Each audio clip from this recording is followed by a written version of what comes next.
بسم اللہ الرحمن الرحیم۔ السلام علیکم فرینڈز 1948 میں قائم ہونے والی یہودی ریاست اسرائیل کے ایران کے ساتھ تعلقات ماضی میں کافی اچھے رہ چکے ہیں۔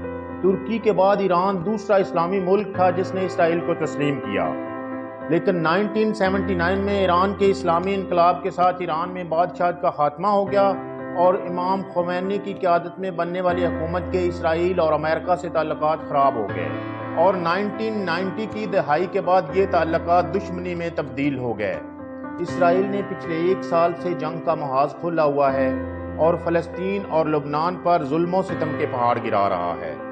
غزہ مٹی میں مل گیا ہے، ہاسپٹلز، سکولز اور مساجد کو بھی نہیں بخشا گیا ہے۔ اسرائیل کے جیٹ طیاروں نے غزہ کا انفراسٹرکچر مکمل طور پر تباہ کر دیا ہے۔ عورتیں، بچے، aid worker, United Nation Organisation کا سٹاف، صحافی، سبھی پر بلا امتیاز بم گرائے گئے ہیں۔ غزہ میں عورتوں، بچوں، بزرگوں پر ایسے مظالم ڈھائے گئے ہیں جنہیں دیکھ کر پتھر سے پتھر دل کا بھی کلیجہ منہ کو آتا ہے۔ اس جنگ میں اسرائیل کا مقصد فلسطینیوں کی نسل کشی ہے اور اپنے اس مقصد کے حصول کے لیے اسرائیل نے اپنے تمام ریسورسز استعمال کیے۔ اسرائیل جیٹ طیاروں کی بمباری کے نتیجے میں غزہ میں نہ پانی ہے، نہ بجلی ہے، نہ خوراک ہے اور نہ ہی شیلٹر ہے۔ اس جنگ میں اسرائیلی انٹیلیجنس ایجنسی موساد نے اپنا رول ادا کیا اور سگنل انٹرسیپشن سے ٹارگٹ پر گائیڈڈ میزائل گرائے گئے۔ حماس لیڈر اسماعیل ہانیہ اور حزب اللہ کے سیکرٹری جنرل حسن نصر اللہ سمیت ہزاروں کی تعداد میں مسلمانوں کی نسل کشی کا یہ عمل جعلی و ساری ہے۔ غزہ میں تقریباً 42,000 لوگ شہید ہو چکے ہیں، جن میں عورتیں اور بچے بھی شامل ہیں، اور زخمیوں کی تعداد 97,000 کی فگر کراس کر چکی ہے۔ حسن نصر اللہ کی شہادت کے بعد ایران بھی اس جنگ میں شامل ہو گیا ہے۔ یہ حالات اگر کنٹرول نہیں ہوتے ہیں تو یہ جنگ تیسری عالمی جنگ بھی بن سکتی ہے اور اس جنگ میں بہت سے ممالک نہ چاہتے ہوئے بھی شامل ہوتے چلے جائیں گے۔ فرینڈز، اقوام متحدہ کی جنرل اسمبلی کے نیو یارک میں منعقدہ اجلاس میں مختلف ممالک کے سربراہان اور سفارتکاروں نے اسرائیل کی انسانی حقوق کی خلاف ورزیوں پر کھلم کھلا تنقید کی اور پرائم منسٹر نیتن یاہو کی تقریر کے دوران درجنوں سفارتکار اسمبلی سے واک آؤٹ کر گئے۔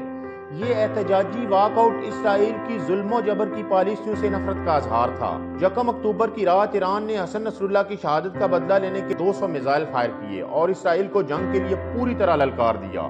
اسرائیلی پرائم منسٹر نیتن یاہو، جس کو امریکہ کی مکمل آشیرواد حاصل ہے اور جس کا غصہ ٹھنڈا ہوتا ہوا نظر نہیں آ رہا تھا، اس نے فوری طور پر بدلہ لینے کا اعلان کیا اور کہا کہ تہران نے بڑی غلطی کی ہے اور اب اس کی قیمت چکانا پڑے گی۔ بظاہر یہی لگ رہا تھا کہ اسرائیل کسی وقت بھی ایران پر حملہ کر دے گا، لیکن اس دفعہ اسرائیل کے سامنے غزہ کے نہتے اور بے یار و مددگار عورتیں اور بچے نہیں تھے، بلکہ ایک ایسا ملک تھا جو امریکہ کو بھی آنکھیں دکھانے سے گریز نہیں کرتا، جو پہلے ہی آئسولیٹڈ ہے اور پابندیوں کی زد میں ہے۔ 85 سالہ سپریم لیڈر سید علی حسینی خامنئی نے 4 اکتوبر کو جمعہ کی نماز کی امامت کی، حسن نصر اللہ کی روح کے ایصال ثواب کے لیے دعا کی، مسلم امہ کو ایک پیج پر آ کر اسرائیل کے خلاف جہاد کرنے کی دعوت دی۔ سارے تبصرے اپنی جگہ، لیکن ایرانی سپریم لیڈر نے جس جرأت کا مظاہرہ کیا، تاریخ اسے ہمیشہ یاد رکھے گی۔ ابھی خطے میں جنگ کے بادل منڈلا رہے ہیں، پوری دنیا کی نظریں امریکہ، اسرائیل، ایران، عرب ممالک، چائنا اور رشیا پر لگی ہوئی ہیں۔ اب دیکھنا یہ ہے کہ اگر یہ جنگ مزید پھیلتی ہے تو کیا امریکہ اس جنگ میں اسرائیل کے ساتھ شانہ بشانہ کھڑا ہوگا؟ کیا جو بائیڈن ایڈمنسٹریشن نے دنیا کو تیسری عالمی جنگ میں جھونکنے کے لیے ہوم ورک کر لیا ہے؟ کیا امریکہ نے افغانستان اور ایران سے سبق نہیں سیکھا ہے؟ طالبان کو ختم کرنے کے لیے امریکہ لینڈ کیا تھا افغانستان میں اور آخر میں اقتدار انہیں کے حوالے کر کے اپنا ساز و سامان چھوڑ کر بھاگ گیا۔ یہ جنگ اسرائیل، فلسطین، لبنان سے ایران تک پہنچ چکی ہے۔ اگر امریکہ اور اسرائیل کو ایڈونچر کرتے ہیں تو دیکھنا یہ ہوگا کہ اور کون سے ممالک کب اور کیسے اس آگ میں شامل ہوتے ہیں۔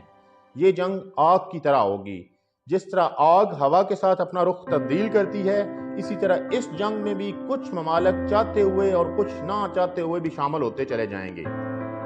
فرینڈز، ہفتہ 5 اکتوبر کی شام کو فرانسیسی صدر ایمنوئل میکرون نے اسرائیل کو غزہ میں استعمال کرنے کے لیے اسلحہ کی سپلائی روکنے کی بات کی ہے اور انہوں نے پولیٹیکل سولوشن کی تجویز دی ہے۔ He said Israel should adhere to international law and humanitarian law۔ انہوں نے اسرائیل کے لبنان پر حملوں کے بارے میں کہا ہے Lebanon can't become a next Gaza. فرانسیسی صدر نے بین الاقوامی لا اور انسانی حقوق کی بات کی ہے۔ فرانسیسی صدر کو رسپانس کرتے ہوئے اسرائیلی وزیراعظم نے شیم آن دیم کے الفاظ کا استعمال کیا ہے اور ایسے ممالک کو پیغام دیا ہے کہ اسرائیل will win with or without their support but their shame will continue۔